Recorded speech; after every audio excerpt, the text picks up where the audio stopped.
Hello viewers, welcome to my channel. இந்த வீடியோவில் என்ன பார்க்க போகிறோம்னா, ஹோம்மேடாக கலர்ஃபுல்லாக க்ளே எப்படி கிட்ஸுக்கு செஞ்சு கொடுக்கலாம். இந்த லாக்டவுன் டைமில் எல்லாரும் வீட்டில் இருப்பாங்க. ஸோ இது மாதிரி கலர்ஃபுல்லான க்ளேஸ் வந்து நம்ம சைனா க்ளே வந்து வீட்லேயே செய்யும் போது அவங்க இன்ட்ரெஸ்டிங்காக வந்து அதை வச்சு விளையாடிட்டு இருப்பாங்க. இன்ட்ரெஸ்ட்டாக இருக்கும் கிட்ஸுக்கு சின்ன சின்ன ஆக்டிவிட்டி பண்ணும்போது அவங்க மைண்டு டைவர்ட் ஆகுது. மொபைல்ஸ் அவ்வளோ யூஸ் பண்ண மாட்டாங்க. இது மாதிரி டால்ஃபின்ஸு, எலிஃபேண்ட்ஸு எப்படி செய்கிறதுன்னு பார்க்கலாம். மறக்காமல் என்னோடய சேனலை சப்ஸ்கிரைப் பண்ணிக்கோங்க. ஃபஸ்ட்டு இதுக்கு தேவையான பொருட்கள் என்னென்னா வந்து மைதாவில் செய்யலாம். மைதா ரொம்ப சீப் தான்.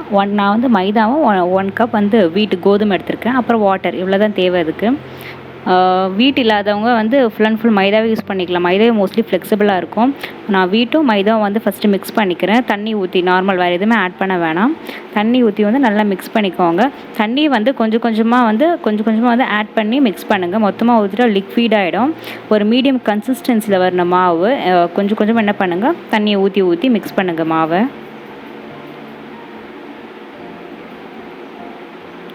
மிக்ஸ் பண்ணிவிட்டு கொஞ்சம் ஆயில் ஆட் பண்ணிக்கலாம். நீங்கள் என்ன பண்ணுங்கள், கொஞ்சம் லைட்டாக ஆயில் ஆட் பண்ணிவிட்டு இன்னும் கொஞ்சம் நல்லா மாவு பிசைஞ்சிங்கன்னா இந்த கன்சிஸ்டன்சியில் வந்தால் போதும். கொஞ்சம் சாஃப்டாக ஆகிட்டால் போதும்.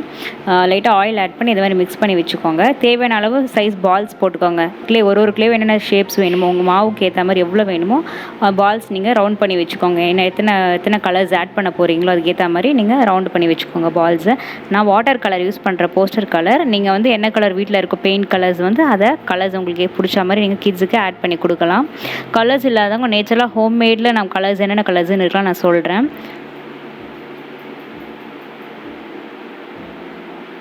நான் வந்து ஒரு 6 கலர்ஸ் ஆட் பண்ணுறேன். ஃபஸ்ட்டு ரெட் கலர் ஆட் பண்ணுறேன். இதுமாதிரி கலர் இல்லாதவங்க, பெயிண்ட் இல்லாதவங்க என்ன பண்ணுறீங்கன்னா, நீங்கள் தண்ணி கூட மிக்ஸ் பண்ணிக்கலாம். சம்டைம்ஸ் வந்து கலர் கூட மிக்ஸ் ஆகலாம். தண்ணி மிக்ஸ் பண்ணி நல்லா பிசைஞ்சிக்கோங்க. இப்போ கலர் இல்லை என்ன பண்ணலாம்னா, நீங்கள் வீட்டில் கேசரி பவுடர் இருக்குல்ல, அதை ரெட் கலராக யூஸ் பண்ணலாம். அப்புறம் இங்க் இருக்குல்ல, அதை வந்து நீங்கள் ப்ளூ கலர் யூஸ் பண்ணிக்கலாம். அப்புறம் மஞ்சள் வந்து எல்லோ கலருக்கு யூஸ் பண்ணலாம். க்ரீன் கலருக்கு வந்து ஏன்னா லீவ்ஸ் வந்து அரைச்சி அந்த தண்ணி எடுத்து நீங்கள் அதை யூஸ் பண்ணிக்கலாம் க்ரீன் கலராக. ஹோம்மேடு கலர் பெயிண்ட் இல்லாதவங்க வந்து இந்த மாதிரி நீங்கள் கலர்ஸை வந்து வீட்டில் இருக்க கலர்ஸை வச்சு, கலர் சார்ந்து இருந்துச்சுன்னா அதை கூட நீங்கள் கலர்ஸாக மிக்ஸ் பண்ணி என்ன பண்ணலாம், யூஸ் பண்ணிக்கலாம். ஹோம்மேட் என்னென்ன கலர்ஸ் இருக்கோ யூஸ் பண்ணிக்கலாம். இதை மாதிரி நீங்கள் செஞ்சுட்டு அழகாக கிட்ஸுக்கு கொடுத்தீங்கன்னா அவங்க இன்ட்ரெஸ்ட்டாக வந்து இந்த லாக்டவுன் டைமில் வந்து அழகாக விளையாடிட்டு இருப்பாங்க வச்சுட்டு. இது வந்து ப்ரௌன் கலருக்கு காஃபி பவுடர் கூட யூஸ் பண்ணலாம். ப்ரௌன் கலர் ஷேட்ஸ் வரத்துக்கு காஃபி பவுடர் யூஸ் பண்ணலாம். எல்லோ கலருக்கு நீங்கள் டர்மரிக் மஞ்சள் யூஸ் பண்ணிக்கலாம். எல்லோ கலருக்கு நல்லா மாதிரி பிசையும் போது நல்லா ஃப்ளெக்சிபிளாக ஆகும். அந்த மாவு வந்து டோ வந்து நல்லா ஃப்ளெக்சிபிளாக ஆகும். ஸோ நல்லா ஈஸியாக இருக்கும். கிட்ஸுக்கு வந்து ஆக்டிவிட்டி பண்ணும்போது நல்லா ஈஸியாக இருக்கும்.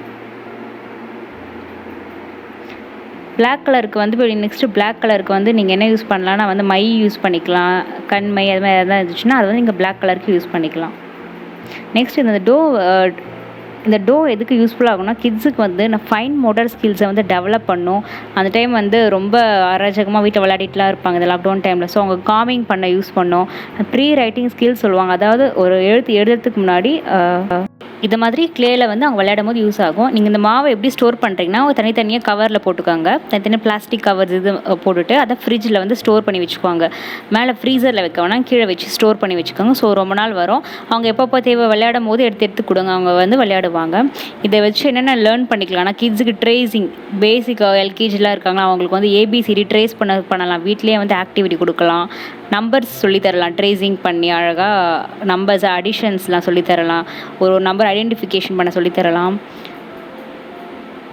அண்ட் தென் அடிஷன் சொல்லித்தரலாம் கிட்ஸுக்கு ஈஸியாக. ஸோ இது மாதிரி கலர்ஃபுல்லாக அவங்க ஆக்டிவிட்டி க்ளே மூலமாக கற்றுக்கும் போது ஈஸியாக அண்டர்ஸ்டாண்ட் ஆகும். ஜஸ்ட்டு பேப்பரும் பென்சிலில் வந்து கற்றுக்கும் போது பிளாங்காக இருக்கும். இது மாதிரி கலர்ஃபுல்லாக அவங்களுக்கு வச்சு நீங்கள் ஆக்டிவிட்டி சொல்லி கொடுத்தீங்கன்னா ஈஸியாக அண்டர்ஸ்டாண்ட் கான்செப்டை வந்து அவங்க புரிஞ்சுப்பாங்க. அடிஷனோ சப்ராக்ஷனோ லெட்டர்ஸை வந்து ஈஸியாகவும் கற்றுப்பாங்க.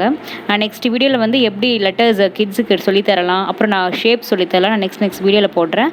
மறக்காமல் நீங்கள் வந்து என் சேனலை சப்ஸ்கிரைப் பண்ணுங்கள். என்னோடய வீடியோ பிடிச்சிருந்தா லைக் பண்ணுங்கள், ஷேர் பண்ணுங்கள், சப்ஸ்கிரைப் பண்ணுங்கள்.